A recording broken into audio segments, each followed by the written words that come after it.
और ये जो होता है इसको कहा जाता है अध्यावरण, इसको कहा जाता है अध्यावरण, इंटीगुमेंट। और ये होता है बीजांडकाय, ये होता है बीजांडकाय।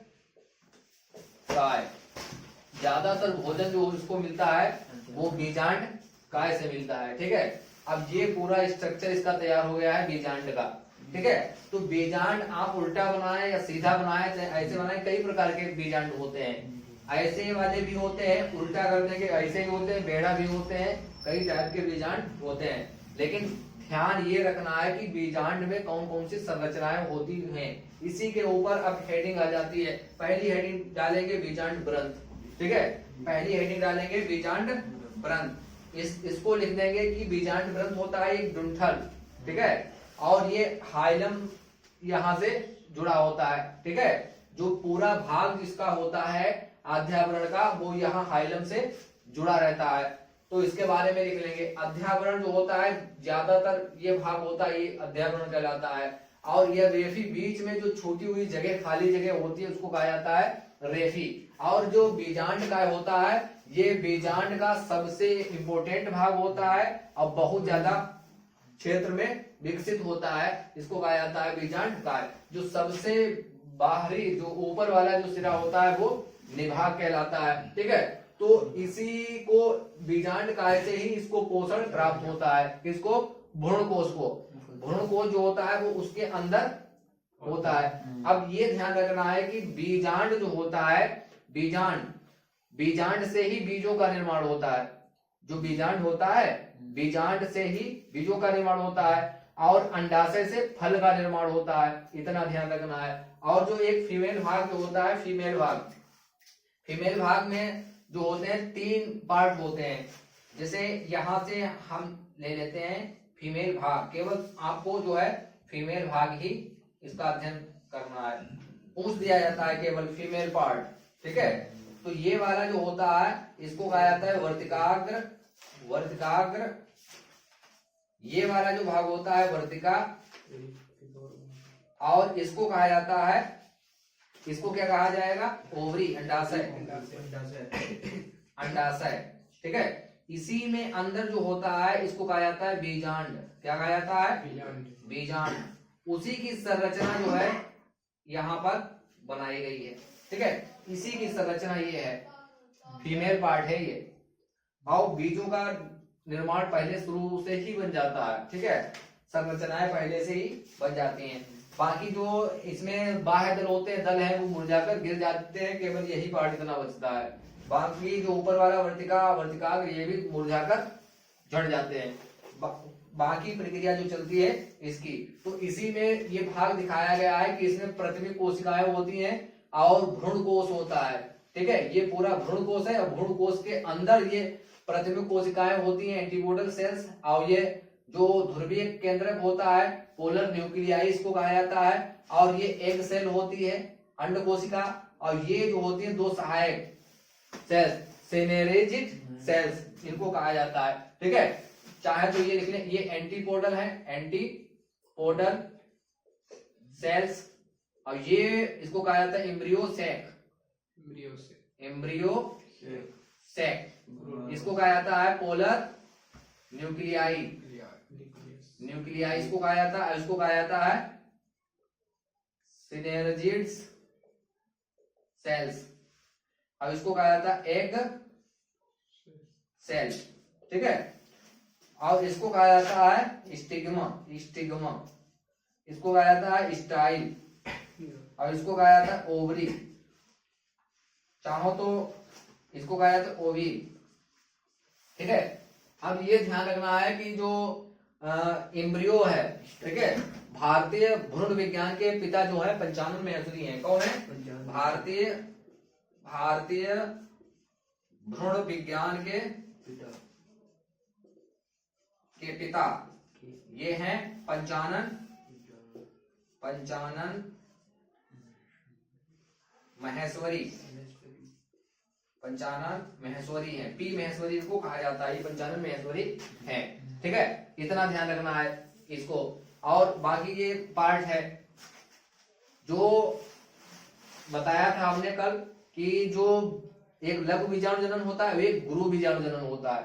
लघु माने जिसमें मेल पार्ट होते हैं, जो जिसमें परागकण बनने की प्रक्रिया होती है। अब गुरु बीजाणु जनन में होता है जो फीमेल, जो गुरु बनता है, ठीक है। तो फीमेल पार्ट बनने की प्रक्रिया को कहा जाता है गुरु बीजाणु जनन। उसमें अर्धसूत्री से एक मात्र कोशिका से 4 पुत्री कोशिकाओं का निर्माण होगा और 3 कोशिकाएं उसमें नष्ट हो जाएंगी। एक कोशिका जो बचेगी उसका धीरे धीरे विकास होगा, ठीक है। तो उसमें 3 नष्ट होकर एक ही कोशिका का बड़ा होना, भाग, ठीक है, खोलकर बड़ा हो जाएगा। अब ध्यान अब ये रखना है कि इसका ये होता कैसे है। भाई ये बनना स्टार्ट हो गया, लेकिन ये हुआ कैसे? तो हुआ ऐसे, जब हम लोगों ने पढ़ा था कि पोलिनेशन पढ़ा था, परागण। जब परागण होता है कोई भी परागकण, कोई का मतलब इसी जाति का होगा, इसी का जाति का परागकण यहाँ पर आ गया, ठीक है। जब आ जाएगा तो यहाँ पर जर्मिनेट करेगा, क्योंकि यहाँ पर लसलसा चिपचिपा पदार्थ होता है और उसको चिपका लेता है। चिपक जाएगा तो फिर ये जर्मिनेट होगा, जमेगा तो ये पराग नलिका बाहर आती है, ठीक है। पराग नलिका मतलब ये परागकण होता है और परागकण से पूरी नली निकलती चली जाएगी, ठीक है। नली निकलेगी, इसको कहा जाता है।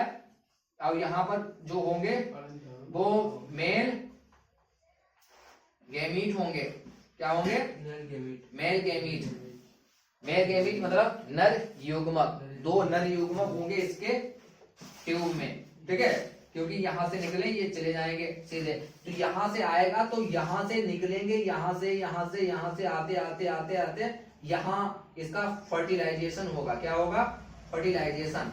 जो 2 नर युग्मक हैं, पहला नर युग्मक जो होगा वो अंड कोशिका से और दूसरा वाला होगा वो ध्रुवीय केंद्रक से निषेचन करेगा, ठीक है। इसीलिए इसकी जो मेन पहचान इसकी अमृतबीजियों की, इसमें दोहरा निषेचन पाया जाता है। दोहरा निषेचन इसकी खोज करी थी एसजी नवाचिन ने, ठीक है, 1898 ईस्वी में, ठीक है। तो इतना ध्यान रखना है। पहले अंड कोशिका, पहले इस कोशिका से, अंड कोशिका से इसका होगा, ठीक है। उसके बाद में निषेचन होगा ध्रुवीय केंद्रक से, ठीक है। तो इस एक निषेचन यहाँ हो गया और एक निषेचन यहाँ हो गया, तो इसको कहा जाएगा द्वि निषेचन। और तृतीय संलयन मतलब तृतीय संलयन, n और प्लस n हो जाएगा 2n और फिर n होगा तो हो जाएगा 3n, ठीक है। तो तीव्र संलयन हो गया और द्वि निषेचन हो गया, ठीक है। तो ये पूरी प्रक्रिया है कि कैसे होता है इसका फर्टिलाइजेशन, ठीक है। फर्टिलाइजेशन की क्रिया मतलब परिभाषा ये है कि जब कोई नर युग्मक मादा युग्मक के साथ मिलन करता है, समेकन करता है, संलयन करता है, मिलाव करता है, उसी को कहा जाता है फर्टिलाइजेशन, ठीक है। तो ये प्रक्रिया पूरी हो जाएगी फर्टिलाइजेशन।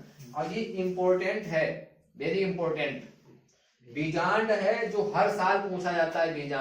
बीजांड के बारे में आपको एक डायग्राम बिल्कुल फिट कर लेना है, ठीक है। कैसे बनाए जाएंगे, और यहाँ जल्दबाजी में बनाया गया है, लेकिन वहां तुमको टाइम मिलेगा आराम से बढ़िया करके उसको बनाना है। जो जिस टाइम से तुमको उसमें दिया होगा कि ये 3 नंबर का, 4 नंबर का या 7 नंबर का, लॉन्ग में पूछा जाएगा तो 7 नंबर का जाएगा लगभग, तो उस हिसाब से उसमें हेडिंग वाइज लिखना है। अब हेडिंग कौन सी? बीजांड ग्रंथ हो गया, ठीक है। दूसरी अध्याकरण डाल सकते हो, ठीक है। उसके बाद में बीजांड काय डाल सकते हो, उसके बाद में निभाग डाल सकते हो, उसके बाद में हाइलम भी डाल सकते हो, और उसके बाद भ्रूणकोश। क्या डाल सकते हो? भ्रूणकोश। अब भ्रूणकोश के अंदर ये सब कोशिकाएं वर्णन करना है। अब पूछा जाता है कि पोलीगोनम प्रकार के बीजांड में कितनी कोशिकाएं होती हैं और कितने केंद्रक होते हैं। तो पोलीगोनम प्रकार के बीजांड में 7 कोशिकीय होता है, 8 केंद्रक होती है, ठीक है। कितना होता है? पोलीगोनम प्रकार का बीजांड जो होता है 8 कोशिकीय, 8 केंद्रकीय और 7 कोशिकीय, ठीक है। तो इसमें काउंट कर लेंगे, इसमें कोशिका कितनी होंगी? 7। केंद्र कितने होंगे? 8। 1 2 3 4 5 6 7 8। कोशिकाएं कितनी है? 7। 1 2 3 4 5 6 7। ठीक है। प्रतिमुखी कोशिकाएं जो होती है वो ऊपर होती हैं, ध्रुवीय केंद्रक जो होगी वो बीच में होंगी, सहायक कोशिकाएं नीचे होंगी जो इसकी सहायता करेंगी। ठीक है, इनका कोई खास काम नहीं होता है लेकिन तब भी सहायता करती हैं, सहायक होती हैं। ठीक है, मददगार जो होते हैं तब भी कुछ ना कुछ सहायता जरूर करते हैं, तो थोड़ी बहुत सहायता ये करेंगे। ठीक है, मेन ये होता है, ये इसी का पार्ट होता है, लेकिन ये खिसका दिया जाता है, यहाँ केंद्र में जाओ, तुम जाओ, तुम जाओ। ठीक है, इसको केंद्र में खिसका दिया जाता है। तो इस प्रकार इसमें जो भी अगर छूटता है तो बता देना, और ये पूरा चैप्टर हो जाएगा पुष्पी पादपों में लैंगिक जनन। ठीक है, sexual reproduction in flowering plants. बाकी इसमें कुछ बचेगा नहीं। और एक पूछा जाता है कि अर्धसूत्री विभाजन जो पढ़ा होगा कि मतलब 200 दाने बनाने के लिए कितने अर्धसूत्री विभाजन करने पड़ेंगे? 200 दाने बनाने के लिए कितने अर्धसूत्री विभाजन करेंगे? 4 से भाग कर दो और 4 पंचे 20, तो 50 अर्धसूत्री विभाजन होंगे, तब 200 जाके दाने बनेंगे, तैयार हो जाएंगे। बस इतना इसमें बताना है। बाकी रही बात जो अनिषेक फलन है वो भी बता दिया था हमने। ठीक है, और इसमें जो पूछा जाता है, एक और पूछा जाता है बहुभ्रूणता। बहुभ्रूणता उनकी खोज करी थी एंटोनी वॉन ल्यूवेनहॉक ने। ठीक है, बहुभ्रूणता जब एक ही बीज में कई भ्रूण तैयार हो जाते हैं। ठीक है, तो कई भ्रूण तैयार होना वही कहलाता है बहुभ्रूणता। ठीक है, अब